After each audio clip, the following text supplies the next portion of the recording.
Assalamualaikum warahmatullahi wabarakatuh. Selamat datang kembali di Si Nyoadi Channel, dan tentunya masih bersama saya, Bang Adi. Apa kabar kalian semua? Semoga baik-baik saja, disehatkan badannya, dilimpahkan rezekinya, dan dihindarkan dari segala mara bahaya. Amin ya robbal alamin.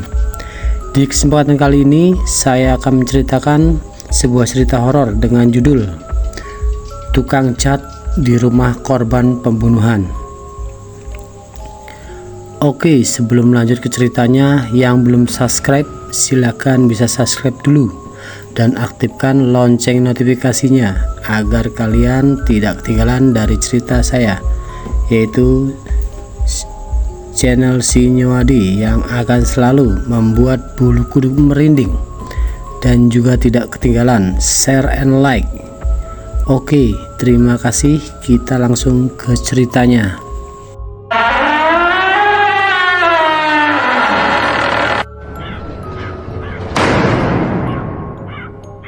Ada seorang pemuda, yaitu kita sebut saja namanya Yono. Dia tukang cat. Dia mempunyai pekerjaan untuk spesialis pengecat rumah.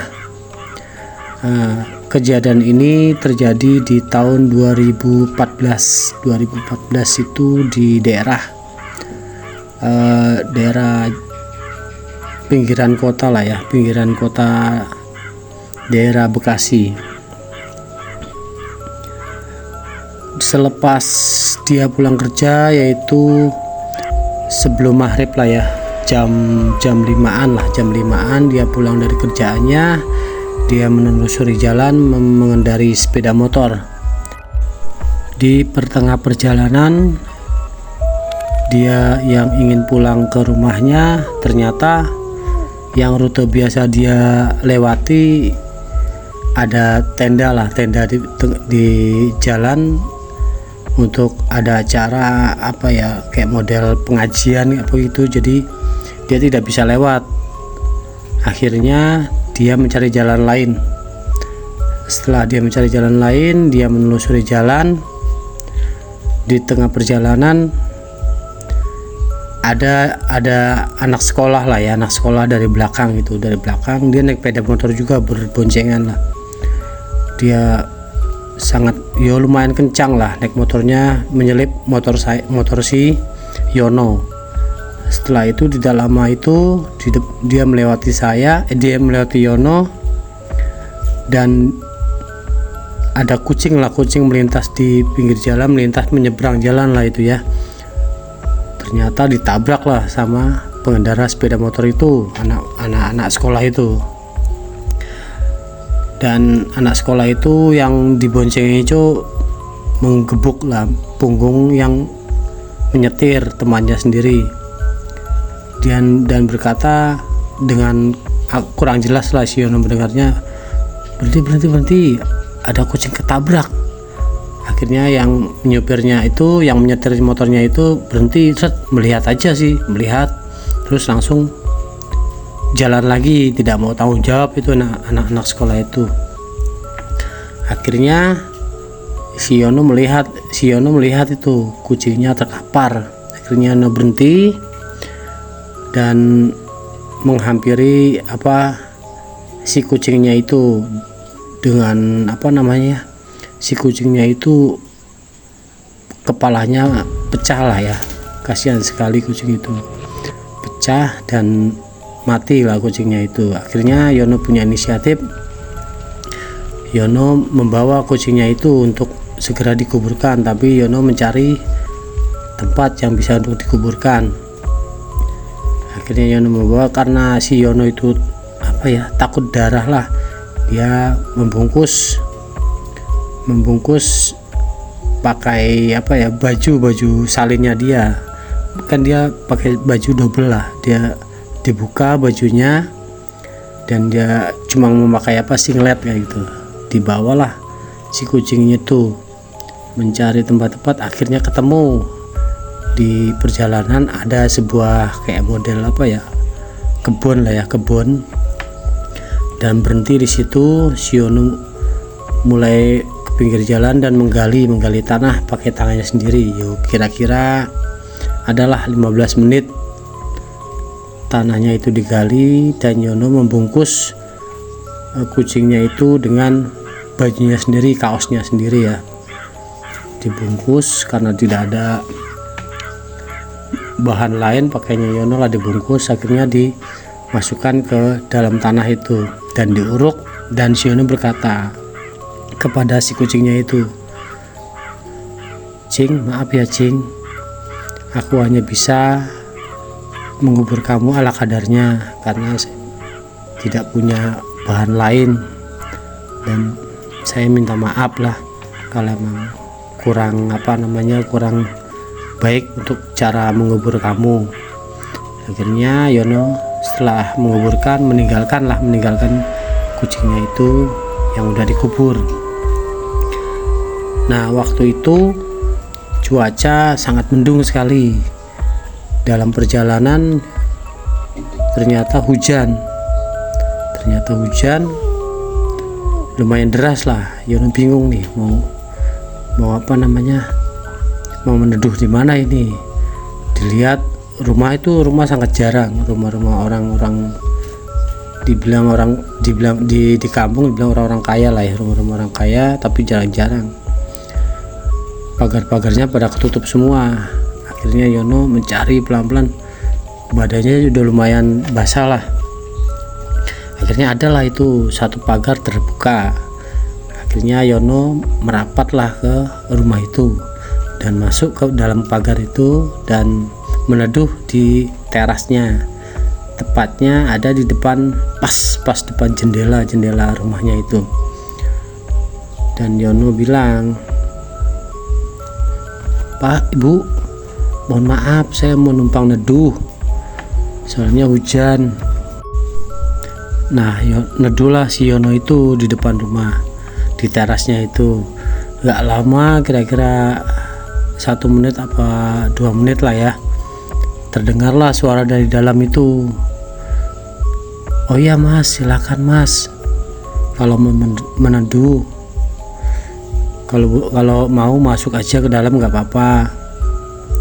"Oh enggak Pak, di luar aja," karena itu suara laki-laki ya dari dalam ya. Nah, Yono bilang, "Pak, di luar aja Pak." "Oh ya udah." Nah, terus dari dalam bilang, "Masnya dari mana?"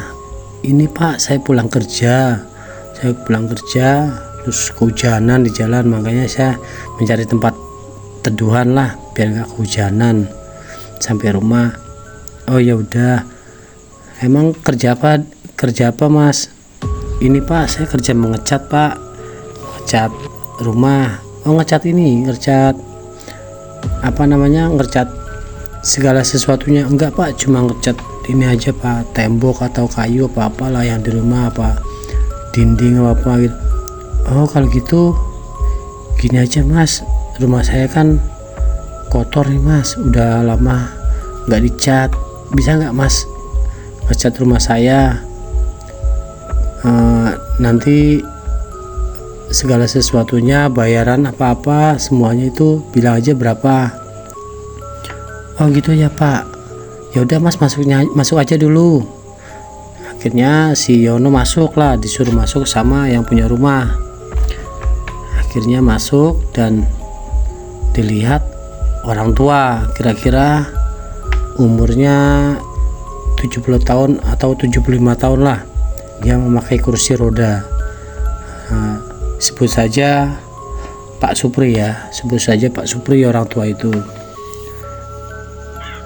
Ini Mas, saya Pak Supri yang punya rumah ini.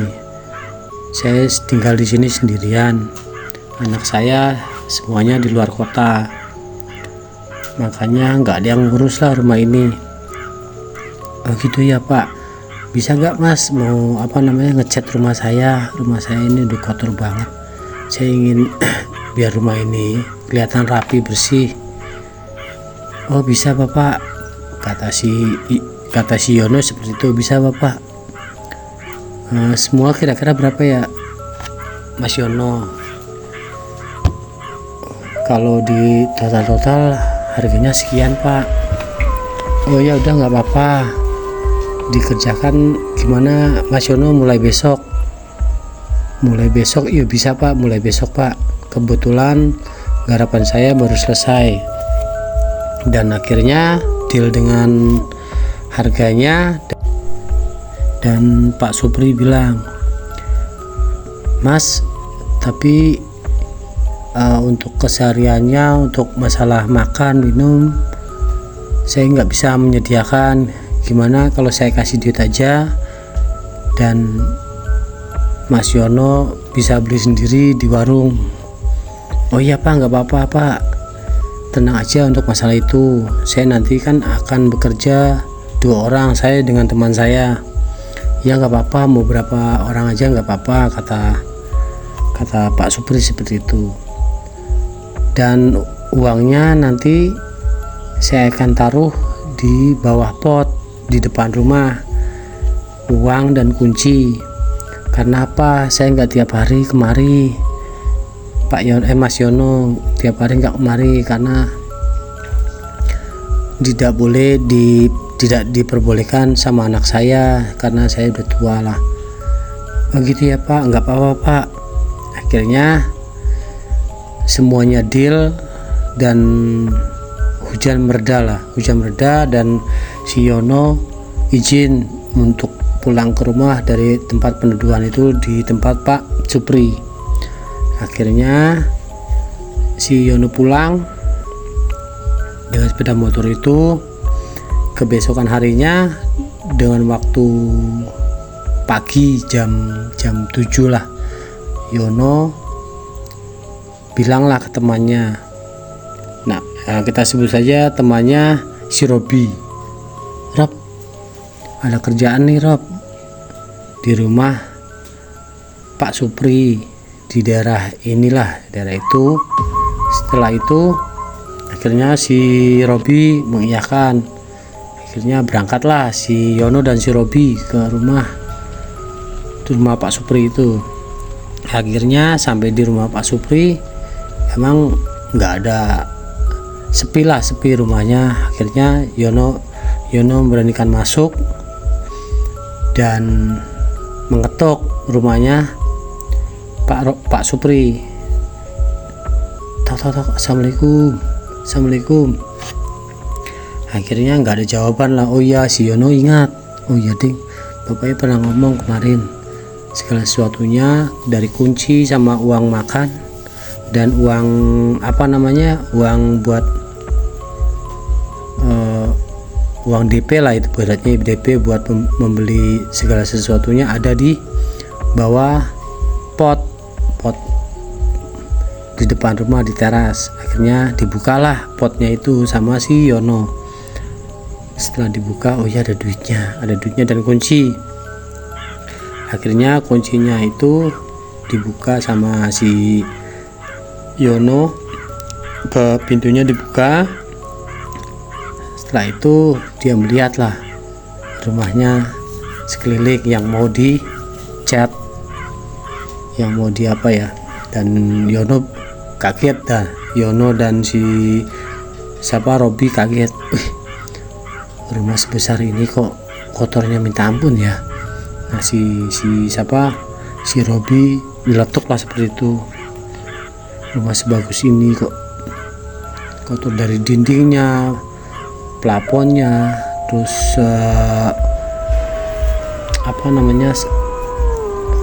selasarnya kotor banget semua.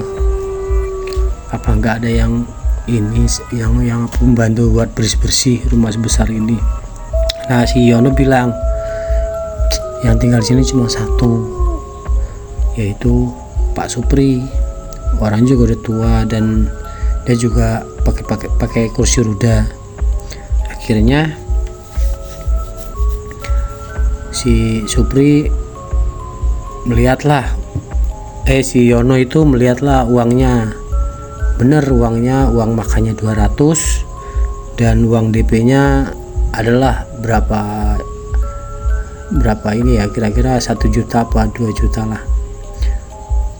Tapi yang anehnya duitnya itu lecek, seperti apa ya, seperti duit yang bekas habis ditaruh celana atau taruh baju dan atau celana itu habis dicuci lah, jadi duitnya kan ikut lecek lah kayak gitu. Nah, si Yono penasaran duit asli apa enggak ini ya.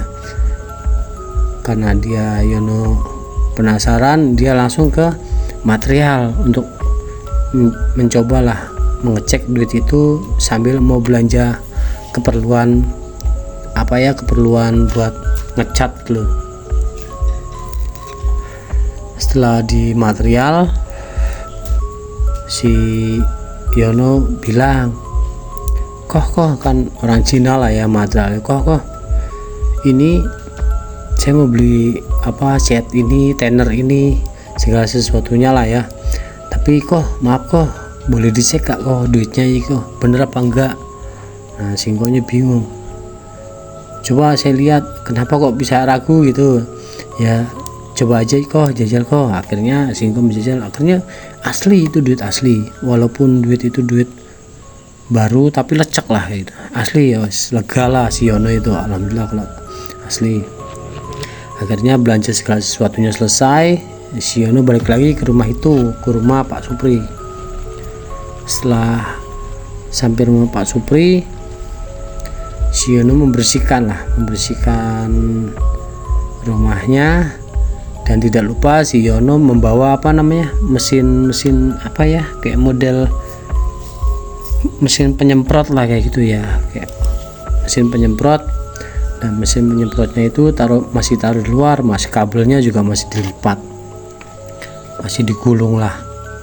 Akhirnya si Yono dan si Robi masuk ke dalam. Tiba-tiba mesin itu nyala, mesin penyemprot itu selama kira-kira 2 menit apa 1 menit lah nyala itu. Si Yono bingung, loh kok nyala padahal belum saya colokin, kenapa, siapa ya, paling si Robi nih nyalain mesinnya. Akhirnya si Yono balik lagi ke tempat mesin itu yang masih ada di teras. Rob, gue nyalain mesinnya. Enggak mas, enggak nyalain. Loh kok itu nyala? Ya nggak tahu mas, aku juga bingung kok. Akhirnya udah 2 itu mati. Akhirnya Yono ngecek, loh kabelnya aja masih terlilit dari gulungan itu, kok bisa nyala.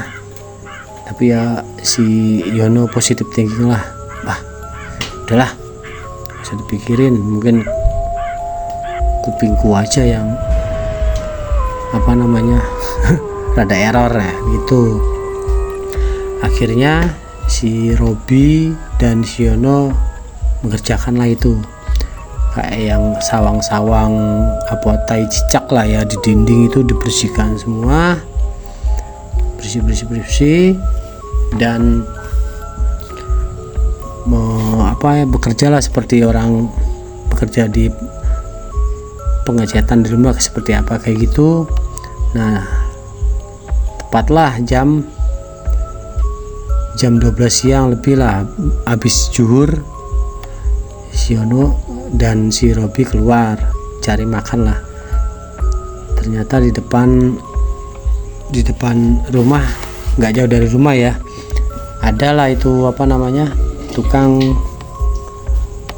tukang apa ya, kayak model tukang ketoprak lah kayak gitu, tukang ketoprak. Dan pesanlah 2, mas toprak mas, pesan 2. Akhirnya ya si Yono dan si Robi itu sama penjual toprak sambil menunggu, sambil bincang-bincang lah ya. Nah, mas udah lama mas kerja sini mas? Oh udah lama lah, udah lama. Dan mas kerja di rumah siapa? Kata si tukang ketoprak itu. Oh di rumah Pak Yadi gitu. Nah si Robi nyeletuk, bukan rumah Pak Yadi, di rumah Pak Supri. Di rumah Pak Supri. Pas si tukang ketoprak itu dengar nama Supri itu, Pak Supri itu, langsung dia mau menuangkan ketopraknya itu ke ke piring, kaget akhirnya tumpah itu. Loh kenapa mas? Nggak apa-apa mas, nggak apa-apa, kata tukang ketoprak itu, nggak apa-apa. Sambil wajah tukang ketoprak itu kaget, kayak kaget gimana ya, kayak kaget orang takutan lah kayak gitu.